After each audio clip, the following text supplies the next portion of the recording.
रस्ते वाहतुकीत सुधारणा करण्यासाठी सरकारतर्फे नवनवीन मार्गांची निर्मिती केली जाते, ज्यामध्ये जलद आणि सुखद प्रवास करण्याचा उद्देश समोर ठेवला जातो. मात्र हाच जलद प्रवास जीवघेणा ठरत आहे. अपघातात मृत्यू होणाऱ्या रुग्णांची टक्केवारी 36% जाऊन पोहोचली आहे. महामार्गांवर अपघात झाल्यावर वैद्यकीय सेवा मिळण्यास उशीर होतो. परिणामी उपचार उशिरा मिळाल्यानं एखाद्याचे प्राण जाऊ शकतात. त्यामुळंच यावर उपाय म्हणून असोसिएशन ऑफ सर्जन ऑफ इंडियातर्फे पेट्रोल पंप आणि टोल नाक्यावरील कर्मचाऱ्यांना प्रथमोपचार प्रशिक्षण दिलं जाणार असल्याची माहिती संघटनेचे राष्ट्रीय अध्यक्ष डॉक्टर प्रवीण सूर्यवंशी यांनी दिली. लवकर अंतर कापता यावं यासाठी चांगले महामार्ग तयार करण्याचं काम देशभरात सुरू आहे. एका शहराला दुसऱ्या शहराशी जोडताना मोठे मार्ग तयार केले जात आहेत. हे मार्ग तयार करत असताना शहराच्या बाहेरून केले जात आहेत. त्यामुळं विना अडथळा वाहतूक करणं सोपं होतंय. मात्र या मार्गावर अपघातांचं प्रमाण देखील वाढत असल्याचं समोर आलंय. लवकर प्रवास व्हावा यासाठी वेगाने वाहने चालवली जातात. म्हणजे वाहनच तशी बाजारात दाखल होत आहेत की वेगाने प्रवास करण्याचा आनंदच वेगळा अनुभवता येतोय. मात्र या आनंदात अपघातांचं ग्रहण लागत आहे. वेगवान प्रवास करताना होणाऱ्या अपघाताचं प्रमाण चिंताजनक आहे.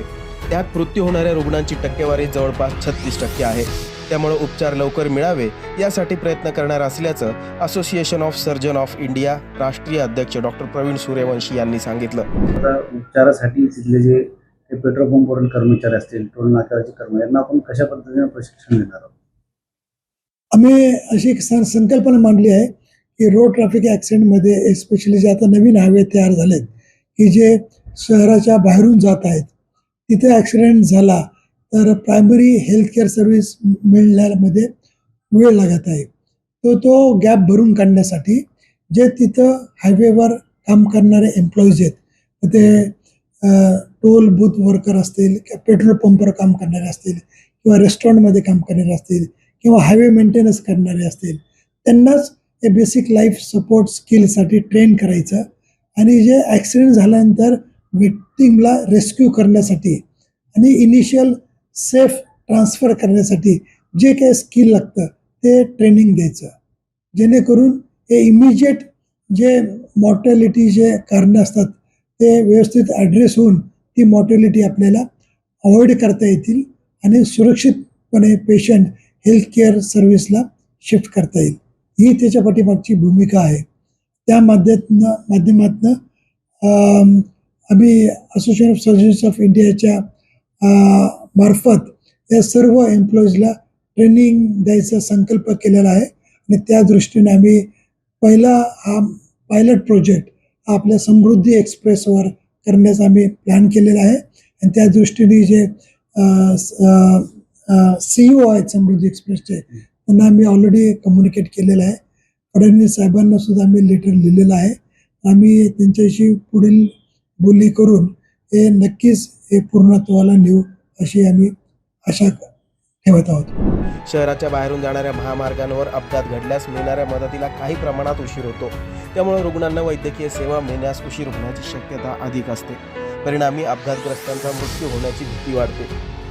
त्यामुळे अपघात होताच तातडीनं मदतकार्य मिळणं गरजेचं असल्यानं पेट्रोल पंप किंवा टोल नाक्यावर असलेल्या कर्मचाऱ्यांना प्रथमोपचार प्रशिक्षण देण्याचा निर्णय असोसिएशन ऑफ सर्जन ऑफ इंडियातर्फे घेण्यात आला आहे. अपघात घडल्यावर व्यक्तींना कसे हाताळावे, त्यांना अधिक त्रास न होता उपचारासाठी कसे पाठवता येईल याबाबत प्रशिक्षण देण्यात येणार आहे.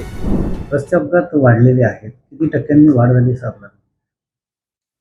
रस्ते अपघात वाढलेलेच आहेत, पण त्याबरोबर हाय स्पीड ॲक्सिडेंट खूप वाढलेले आहेत. पूर्वी जे ॲक्सिडेंट व्हायचे त्यांचा ॲव्हरेज स्पीड आणि आत्ता जे ॲक्सिडेंट होतात त्यांचा जो ॲव्हरेज स्पीड पकडला त्याच्यामध्ये खूप वाढ झालेली आहे आणि त्यामुळं हाय स्पीड ॲक्सिडेंटमुळं पॉल्युटेड ट्रॉमा खूप वाढलेले आहेत आणि मास कॅज्युअलिटीज खूप वाढलेले आहेत.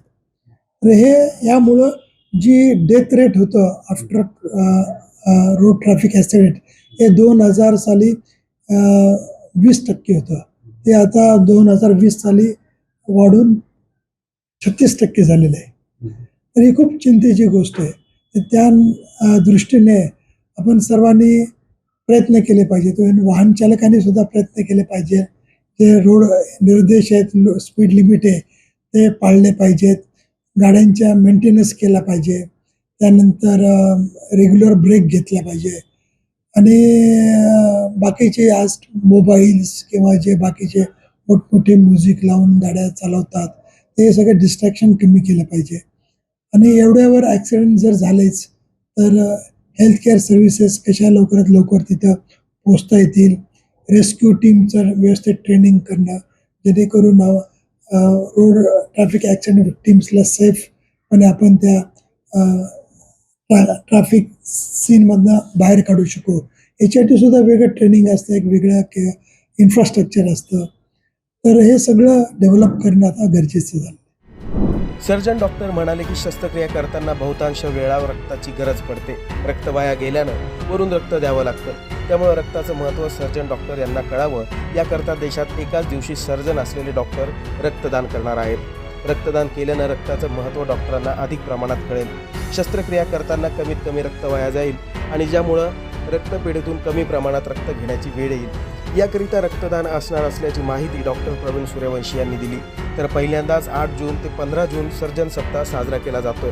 या सप्ताहात डॉक्टरांचं मनोबल वाढवण्यासाठी योग दिवस, संगीत रजनीसोबतच देशातील प्रसिद्ध सर्जन यांचे मार्गदर्शन अनुभवायला मिळणार आहे. त्यातील 13 जून रोजी एक दिवस सर्वच डॉक्टर लोकांसाठी मोफत वैद्यकीय तपासणी देणार आहेत, अशी माहिती असोसिएशन ऑफ सर्जन ऑफ इंडियातर्फे देण्यात आली आहे.